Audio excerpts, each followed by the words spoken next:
Tu regardes le mec, tu lui fais... Hein? Il va klaxonner. Il est content. Hein? Il a du temps à faire. Bonjour les gars, c'est Tribu, j'espère que vous allez bien. Moi c'est nickel. Aujourd'hui les gars, nouvelle. Essayez de ne pas rire les gars, voilà. Essayez de ne pas rire, hashtag, ce sera spécial sur Kev Adams. Je vais pas vous mentir, celui-là il va être archi drôle, mais quand je dis archi drôle, ça veut dire de résister à ne pas rire. Donc on va en regarder plusieurs, 2, 3, 4 à peu près les gars. Et bah moi je vous dis, essayez de pas rire et on est parti.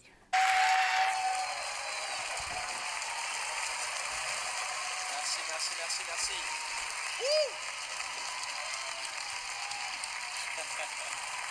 Merci beaucoup les amis, waouh. Comment ça va Liège? Très heureux d'être avec vous les amis ce soir ici en Belgique, ça fait trop plaisir d'être avec vous. Merci infiniment pour cet accueil. C'est une année très particulière pour moi cette année puisque je fête mes 10 ans de scène, ça fait 10 ans que je fais ce métier et c'est absolument incroyable. Merci. Merci beaucoup. C'est vrai que c'est incroyable pour moi de faire le bilan aujourd'hui après 10 ans. Je me rends compte par exemple que c'est les mêmes gens qui à 10 ans ne croyaient pas du tout en moi. Ceux qui me disaient ouais de toute façon t'es nul, t'es pourri, t'y arriveras jamais, casse-toi, t'es nul, t'es pas drôle. C'est les mêmes gens, je vous jure, qui viennent me voir aujourd'hui et qui me disent Kev, c'est toi le meilleur, Kev, on t'adore. C'est toi le plus drôle, on t'aime, bravo, continue comme ça, t'es le meilleur. Et en même temps, je peux pas en vouloir à ces gens-là, parce que c'est mes parents, donc... En même temps, j'ai une chance incroyable, messieurs, dames, ça fait 10 ans que je grandis avec mon public, c'est vrai, c'est une chance. Il y a des jeunes filles qui venaient me voir il y a 10 ans, continuent de venir me voir aujourd'hui. C'est incroyable.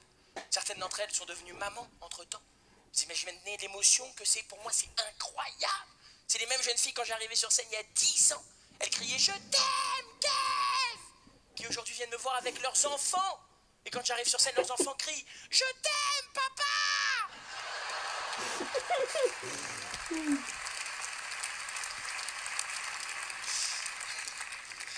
Qu'est-ce que je vous kiffe la Belgique. J'ai vu des têtes de « Oh, le gros dégueulasse !» Oh, il y a des Flamands qui sont là. Qu'est-ce qu'il a dit? Is die de bruggen vloeken om 12 Non, c'est vrai. Il y a des Flamands ce soir dans la salle?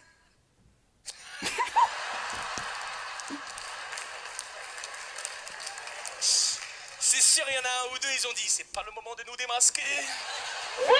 In fine bruggen vloeken om die schoen te liggen. Non, c'est vrai, depuis 10 ans, j'ai vécu des trucs incroyables. Mes parents ont divorcé il y a quelques années. J'ai passé mon permis l'année dernière. Ça y est, je sais conduire. Ouais, ça fait plaisir. Et je te remercie, ouais, merci. Merci. Et c'est vrai que maintenant que tu vois que je conduis, ça me rappelle des souvenirs de mon enfance. Par exemple, je me rappelle quand j'étais petit et que je m'asseyais à l'avant à côté de mon père. Mon père, parfois, il conduisait, tu vois, et il mettait un coup de frein un peu violent. Vous voyez cette situation, il mettait un coup de frein et il mettait sa main devant moi. Vous voyez de quelle main je parle? Il mettait cette main parce qu'il avait peur que je me fasse mal.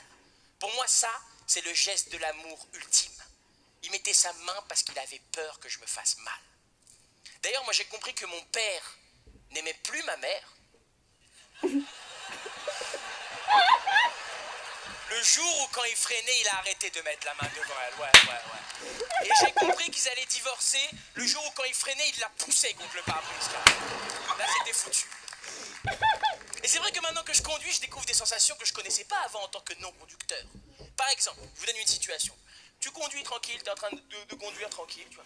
Et là, il y a un mec qui arrive derrière toi, très vite. Tu sais, il te fait des appels de phare, genre, va-t'en, fais des appels de phare, ça t'énerve. Tu dis, ok, tu le laisses passer. Il passe devant toi, tu vois, très très vite. Et il se fait flasher devant toi. Eh ben, on est content. T'as vu cette sensation qu'on devient des gendarmes nous-mêmes, on est là, eh ben oui, mon petit bonhomme. Il y a des règles, on fait pas ce qu'on veut sur la route. Beaucoup de choses que changé dans ma vie depuis 10 ans.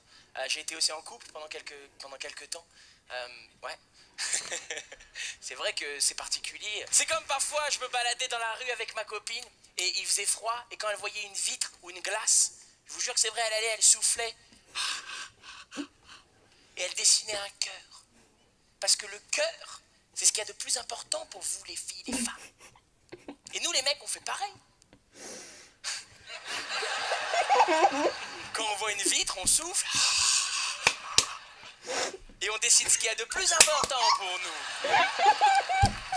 Toujours.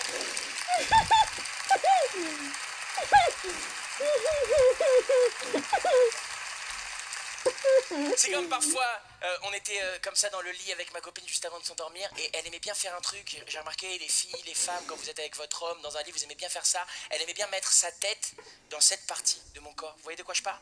Elle mettait sa tête ici, tu vois. Elle mettait sa tête là. C'est pas vraiment le pec, c'est pas vraiment l'épaule. C'est une sorte d'entre-deux, tu vois. C'est une sorte d'épopec, tu vois, qui est là. Vous voyez de quoi je parle? Et je vois qu'il y a beaucoup de filles, de femmes dans la salle ce soir. J'aimerais vous faire passer un message. Ça fait mal. Ça fait très mal. Et vous savez que ça fait mal. Vous savez que ça fait mal parce que vous nous demandez à chaque fois. Ça va, je te fais pas mal.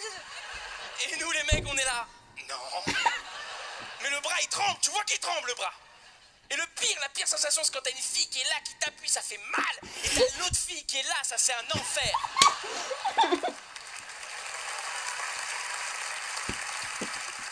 Comme je vous l'ai dit, mes parents ont divorcé il y a quelques années. Et ça fait maintenant quelques mois que mon père essaye de reséduire ma mère. C'est une situation très étrange. Je te jure, il essaye de récupérer ma mère. Et par la même occasion de récupérer la moitié de tous les trucs qu'il a perdus il y a 6 ans.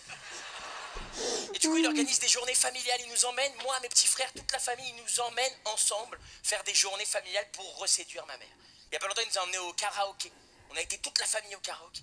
Et mon père, tu vois, il était motivé, il voulait reséduire ma mère. Du coup, dans sa logique de reséduction, dès qu'on est arrivé au karaoké, il est monté sur scène, il a regardé ma mère dans les yeux, il lui a chanté « J'irai chercher ton cœur, si tu l'emportes ailleurs, si le métro marche des heures. » Ma mère, il fallait qu'elle lui réponde, tu vois. Tout le karaoké la regardait. Du coup, elle est montée sur scène, elle lui a chanté « Libéré, délivré, je ne mentirai plus jamais. »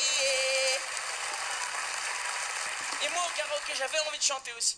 Et j'avais envie de chanter au karaoké, j'avais envie de chanter une chanson de mon artiste francophone préféré. C'est un Belge, messieurs, dames. Il s'appelle Stromae. Tout le monde connaît Stromae ici? Ok, moi je kiffe Stromae. Pour moi, c'est le meilleur artiste francophone qui ait jamais eu, tout confondu, français, belge, suisse, tout le monde. Pour moi, c'est le meilleur. Tout le monde danse sur Stromae. Mais quand tu regardes un peu les paroles qu'il écrit, je te jure, analyse les paroles 2 secondes, tu te jettes par la fenêtre ou tu te tires une balle. Je te promets, c'est que de l'angoisse en boîte. Et nous, on danse sur l'angoisse, on kiffe Stromae. Ouais. Il s'est fait connaître avec une chanson qui s'appelle Alors on danse, messieurs, dames. Je vais vous rafraîchir un petit peu la mémoire. Alors on danse, ça faisait qui dit études, dit travail, qui dit taf, te dit des thunes, qui dit des crédits, dit créances, dit toujours et dit dépenses, qui dit taf, te dit huissier, te dit assis dans la merde, dit toujours et dit les gosses, dit toujours et dit divorce. Alors on danse. Non, franchement, en vrai, t'as pas envie de danser après ça. T'as envie de lui dire, Stromae, c'est quand même une belle journée de merde que tu nous décris là, quand même. C'est pour cette raison, hommage à la Belgique que j'aime tant, ce soir j'ai décidé de vous amener en exclusivité mondiale le prochain titre de Stromae. Ça s'appelle Ma vie, c'est de la merde. Bonsoir Liège, est-ce que ça va mal? Tu rencontres une fille chouette, tu lui fais des bisous. Tu la croises aux toilettes, elle fait pipi debout. T'as mal au dos, t'as mal agi, et maintenant t'as une maladie. À peine sortie de ton traitement, bam, t'as un accident. La vie c'est de la merde, la vie c'est de la merde. La vie c'est de la merde, la peine t'es dead et puis tu crèves. La vie c'est de la merde, la vie c'est de la merde. La vie c'est de la merde, dans ma galette y a pas de fête.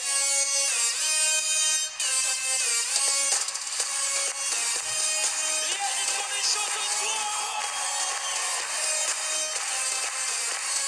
Mal, mal, tu verras ça va mal aller. Mal, mal, la vie c'est de la merde. Mal, mal, tu verras ça va mal aller. Mal, mal, la vie c'est de la merde. Je m'appelle Kevin. C'est quand même le prénom. Avant de m'appeler Kev Adam, je m'appelle Kevin. C'est quand même le prénom le plus pourri du monde, Kevin, on est d'accord?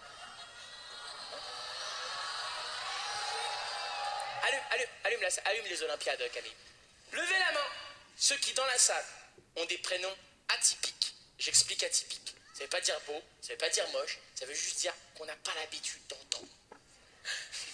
Comment tu t'appelles, mon pote? Mathias. Très bon exemple de quelqu'un qui n'a absolument pas compris les règles. Mathias, par exemple, c'est très typique. Voilà. Comment tu t'appelles? Lilibelle. Très bon exemple de quelqu'un qui a compris les règles. Comment tu t'appelles? Comment? Ombeline.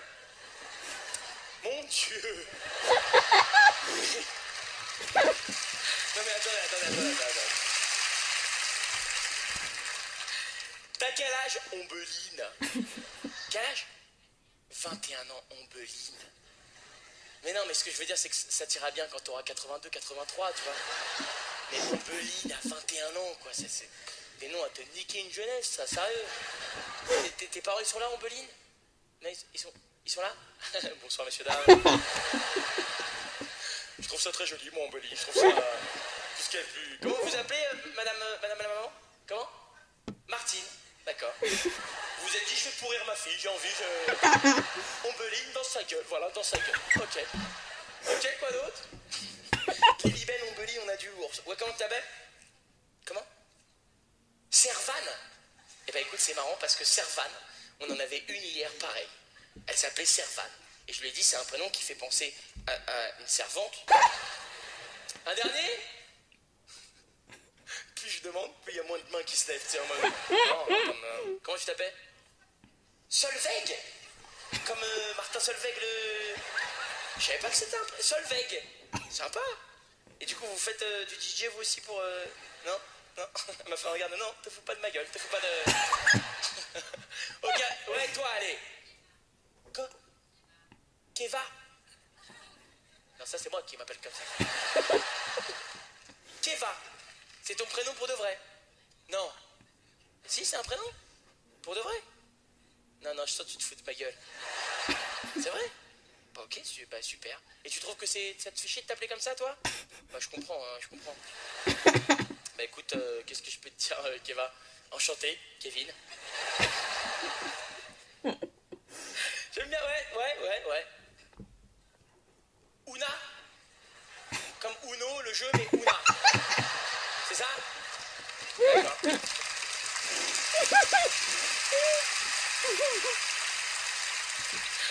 Je lui ai dit comme Uno le jeu, elle m'a regardé genre j'arrête de parler avec toi, c'est bon. Ok, toi mon pote, tu seras le dernier. Solal? Moi, je vais te dire mon pote Solal, c'est super joli Solal, non? S'il y a des matins tu te réveilles, tu te dis c'est chaud de s'appeler Solal, pense qu'il y a des gens qui s'appellent Ombline, ça va aller mieux. Hein. Ça va aller mieux direct, tu vas voir.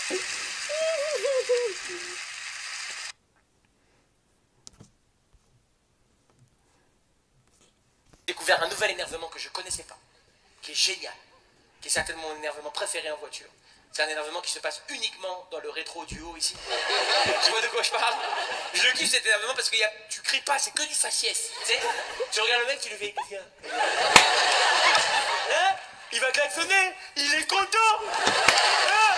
Il a du temps à perdre. Tu pètes des câbles, l'autre il s'énerve dans sa voiture. Ah non, tu vas avoir ta gueule quand tu dis... Oh non, j'en peux plus les gars. Bon les gars, ça fait longtemps que j'ai pas ri, du coup mettez dans les commentaires un gage et bah, j'espère que il y en aura des modernes. Bah on va malheureusement continuer. Je t'attends. Au final je le laisse passer, classe. Le mec il commence à passer à côté de moi et je sens qu'il s'énerve dans la voiture. Et je dois avouer, j'ai senti, en le voyant un peu de l'œil comme ça, j'ai senti qu'il était costaud. J'avoue, j'ai fait le lâche, je suis resté comme ça. Tu connais cette technique de lâche? Tu t'es énervé, il passe là, tu sens qu'il s'énerve, toi t'es là. Quelle belle journée, n'est-ce pas? Il s'énerve ça. Je te regarderai. Il est passé, je me suis remis derrière. Tu sais, quand tu te remets derrière, en général, alors là, on le fait tous, ça, quand t'es en énervement avec quelqu'un, il y a deux trucs qui reviennent tout de suite. Les hommes, ça va vous parler ce que je vais dire. Il y a la marque de la voiture et la plaque d'immatriculation. C'est deux trucs sur lesquels on s'attarde. En général, tu commences, tu dis avec ta Citroën de merde, va. Et le deuxième truc, c'est 75, encore un Parisien de merde.